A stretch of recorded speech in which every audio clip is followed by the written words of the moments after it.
Hey, Colten. So when you were when did you get the news that your mom passed? Where were you? It was Saturday morning at like 8 or 9. And the police station called me. I was on the couch eating breakfast with Allie. And and you'd already come back home from Proven. No, that was before I left for Proven. I left on That was the week before, Tuesday, I think. Yeah, a few days before. and it was just completely unexpected. hmm Yeah, she wasn't like she had some health issues, but nothing where like oh she might like this might be the end anytime soon.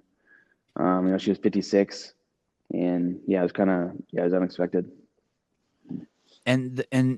How do you keep your shit together for the next 3 weeks?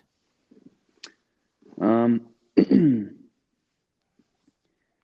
do a lot of reading and just like reading of like Stoic philosophy, and it talks a lot in that about like just kind of death in general and like the lifespan and how like dying is kind of a part of life. And it's really weird. Like the couple of weeks leading up to that, I just had like a lot of conversations with myself in my head and sort of thoughts about like just weird stuff like huh, I don't really know like how to plan a funeral. I thought like You were thinking about that weeks ahead of time before she yeah, just passed. yeah, just kind of like I don't know why, but just had like those kind of thoughts in my head. I remember even like a few nights before, like I was laying in bed, going to sleep, and just thinking about kind of stuff like that. It's kind of weird, but I mean, like as time goes on, it's like difficult, and there's definitely more difficult moments, but it just feels more and more like a kind of sense of peace, I guess, and just more like the feeling like it's kind of like God's plan and God's timing, and different things kind of just like happening or thoughts that you have that kind of line up, and it definitely gets easier over time. And it's weird. Like I was talking to my brother, like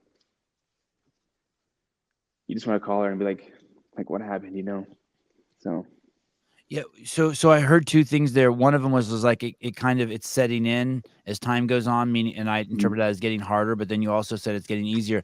I guess that's the moments that it's weird, right? Like you go to call her, like you're like, oh, I wonder what mom's doing, or hey, I'm gonna invite her over for dinner, or hey, I'm gonna go. But that's just not a reality anymore. It's gone. mm. Yeah, I mean, yeah, it's weird because like you'll have times where like you're really at peace with it, and then there's like other times where it's really hard. So, but I mean, it's kind of like a roller coaster, but it starts to even out or level out more as time goes on, and you kind of process it and think through things. Um, so yeah, it's kind of like it's never gonna be like gone in terms of like the feeling of missing her, but I think just as time goes on, you get more peace about it. Um, when you hear that, so did you have you done all that? Did you go to a funeral before week one? No, so my sister lives in Washington, and she's about to have a baby. So traveling, um, it'd be hard for them to get out here. So we're probably gonna do it.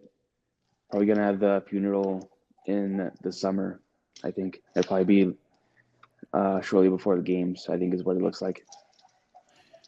You have a sister and a brother?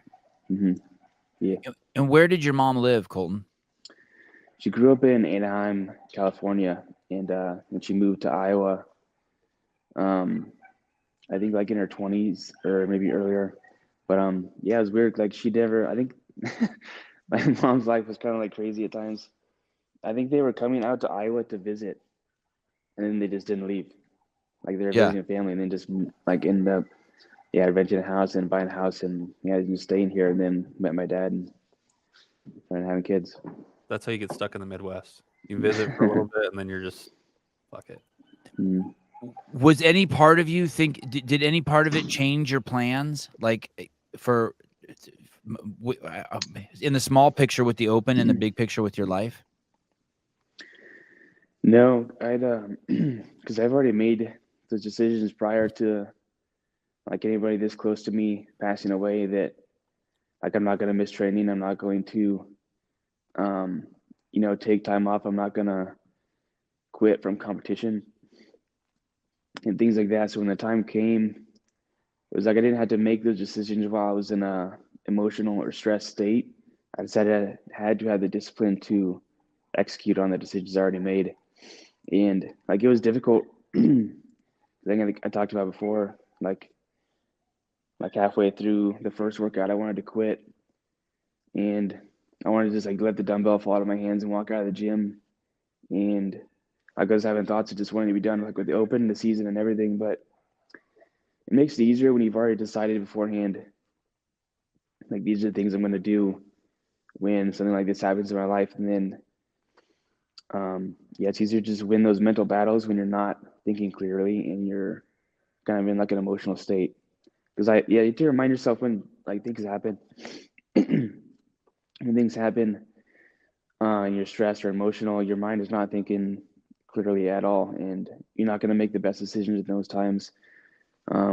This might be a weird analogy, but it's kind of like investing. I read a lot of books about investing and investing philosophy, and where a lot of people lose money is like they won't go into the plan. Like, what happens if my stocks drop 10%? You know, like generally the best thing to do is just wait. Don't do anything, because if they're good stocks, they'll come. Most of them will come back up and they'll be back positive. But most people make an emotional decision at that point and they sell, and the stocks start going back up. So they buy, and they go down again, they sell. So they're in a constant cycle of buying high and selling low. So I kind of took that kind of like methodology of like, I'm going to make a plan. So when I'm in an emotional state, I don't have to make a decision. I just have to have the discipline to execute on the decisions I already made. Is your wife Jewish? Is Allie Jewish? No, Oh. She hasn't told me she is. Oh. No. Jewish women are often attracted to men like yourself. That's why I said that. You have high earning potential. I can hear it in your voice. Very high earning. They find that very sexy. Hey, so you become very obviously very emotional when that happens, right? You know what's crazy too is like it's gonna happen to all of us. Like you're lucky if you get to see your parents die, like as opposed to you die and your parents see you die, right? That's really fucked. That's why I find it so. Neither of my parents are dead, but when I heard your mom died, like everyone who has a mom is like, oh shit, that's gonna happen to me too, right? Yeah, there's almost a sense of relief a little bit, because it's like there's a lot of bad things that can happen to you in your life and like the hard things you're going to go through. But for a lot of people who are close with their parents, probably like one of their biggest fears is like they're going to have to see their parents die someday. So when it happened to my mom, there's a little bit of me that was like, okay, well, like what's going to happen now? Like your dad's kind of gonna like one of die. the, Our dads die yeah, next. yeah. It's like one of the worst things that could happen has already happened to me. So it's like you kind of deal with that, and you're like, there's not going to be a lot more worse things in my life that happen than this. Was she in the area? Yeah, she lived about half an hour from me. Okay, so you had a relationship with her. Yeah, we were talking like hours before she died, texting. Oh no shit. And was she proud of you, Colten? Did she know what you were doing? yeah, she's proud of me. She yeah, about a month before she passed, she went and watched me compete at the CrossFit Circus in Des Moines, one of the local comps. Yeah, she's proud. She wanted. Oh, she watched you compete there. Yeah, that's cool. So you have all this like basically emotion, and it comes up, and now you have to compete. It's interesting. Did you see the relationship between emotion in these 3 weeks and performance? Like, did you get any insights into it about how yeah, I guess just the relationship and how emotion can be harnessed?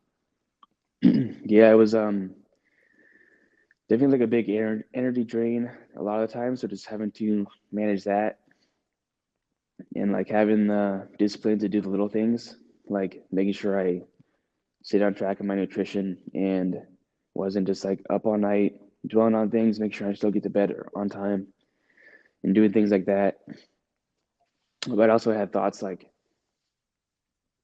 in the future, when I'm looking back on this time, I don't want to be thinking like shit, like I wasn't strong enough mentally to still perform well. Like I let this stuff kind of overcome me.